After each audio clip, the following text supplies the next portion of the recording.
When you hear the word bond, you might think of James Bond. But in finance, bonds are something very different. They're one of the oldest and most important ways money moves around the world. Today, I will explain what bonds are, how they work, the risks, and why investors use them. By the end of the video, you will not only know what a bond is, but you will also understand how they fit into your financial future. So, let's get started.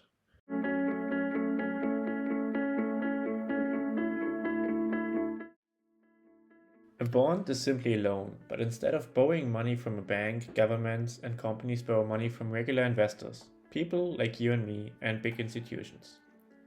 Here's how it works. When you buy a bond, you're lending money to the issuer. In return, they promise two things. First, they will pay you regular interest. And second, they will give you original money back when the bond reaches maturity. So if buying a stock makes you part owner of a company, buying a bond makes you a lender. You don't own the business, but you have a legal claim to your money and the interest payment. Every bond has three key parts you should always pay attention to. The first is the face value. This is the amount of money you lend. In most cases, bonds are issued with a face value of $1,000 or 1,000 euros. The second part is the coupon rate. This is the interest rate the bond pays you. For example, if the coupon rate is 5%, you receive $50 per year on a $1,000 bond. The third part is the maturity date. This is the day when the bond expires, and you get your original money back. Maturities can be short, like 1 or 2 years, or very long, such as 30 years. To make it even simpler for you, the face value is the loan you give, the coupon is the interest you earn, and the maturity is the deadline for the repayment. Let's take an example. Imagine you buy a bond for $1,000. The bond has a coupon rate of 5% and a maturity of 10 years. What happens? Every year you receive $50 in interest. This continues for 10 years. At the end of the 10 years, the issuer pays you back the original $1,000. So in total you received $500 in interest over 10 years, and you get your original $1,000 back at the end. That's the bond in action, predictable and straightforward. But why do organizations even bother with bonds? Governments use bonds to finance all sorts of projects. Think of building highways, funding schools, paying for healthcare, or even refinancing old debts. For governments, issuing bonds is often the easiest way to raise large amounts of money quickly. Companies, on the other hand, issue bonds when they need capital to grow. They might want to build a new factory, launch a new product, or buy another company. By selling bonds, they can borrow money from thousands of investors at once, often at lower cost than a traditional bank loan. So why would you as an investor want to buy bonds? The first reason is stability. Compared to stocks, bonds are generally safer. You know how much interest you will receive, and you know when you will get your money back. The second reason is income. Bonds provide steady, predictable cash flows in the form of interest payments. For many retirees, this income is very important. And the last reason is diversification. Bonds help balance a portfolio. Stocks can go up and down quickly, but bonds are more stable. Having both means your overall investments are less risky. But, of course, no investment is risk-free. Bonds have their own risks that you need to understand. The first is interest rate risk. If new bonds are issued with higher interest rates, the old bonds you hold become less attractive. Their price drops on the secondary market. The second is credit risk. If the company or government you lend money to can't pay its debt, you might lose part or all of your investment. This is rare for strong governments, but it can happen with weaker companies. And the third one is inflation risk. Inflation reduces the value of money over time. If inflation is higher than the interest your bond pays, you're actually losing purchasing power.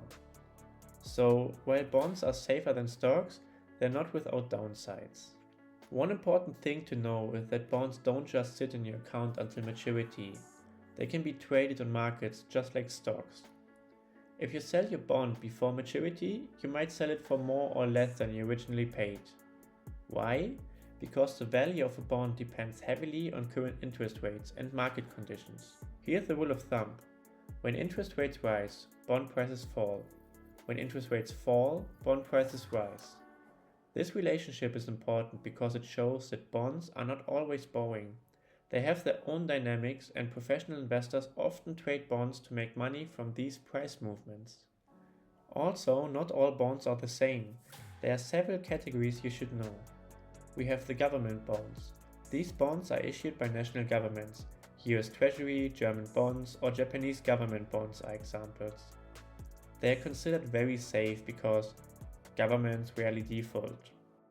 The municipal bonds are issued by local governments, like states or cities. In some countries, the interest you earn is tax-free.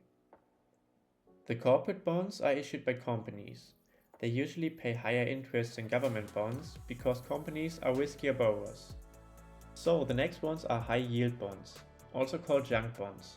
They come from companies with weak credit ratings. Because it would be too cost-consuming for the company to borrow from the banks, they pay very high interest, but the risk of default is much higher. And the last one and most safe one are the saving bonds. These are small-scale government bonds, often targeted at individual investors who want a safe place to put their money. So, how do bonds compare to stocks? Stocks represent ownership in a company. They can bring high returns, but also high volatility. You can lose your entire investment. Bonds represent lending. They bring steady interest, lower risk, but also lower returns. The two complement each other. Most professional investors mix both in their portfolios. Think of it like driving a car. Stocks are the engine that provides speed and growth, while bonds are the brakes that provide safety and stability. You need both to drive smoothly. Also, a fact that is good to know is that bonds aren't just an investment for individuals. They play a huge role in the global economy. Governments rely on bonds to fund their budgets. Central banks use bonds to influence interest rates and control the inflation.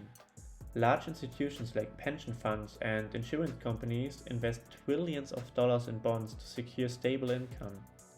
In fact, the bond market is even bigger than the stock market.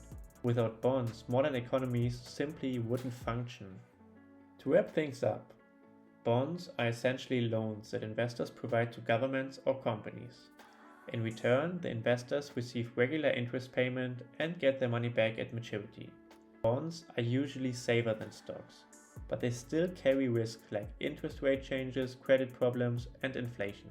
They are a critical tool for diversification and stability in any investment portfolio. If you're building a financial future, understanding bonds is just as important as understanding stocks. If this video helped you understand bonds more clearly, give it a like, share it with a friend, and subscribe to Easy Finance for more beginner-friendly finance explanations. Thank you, and see you in the next video. Bye bye!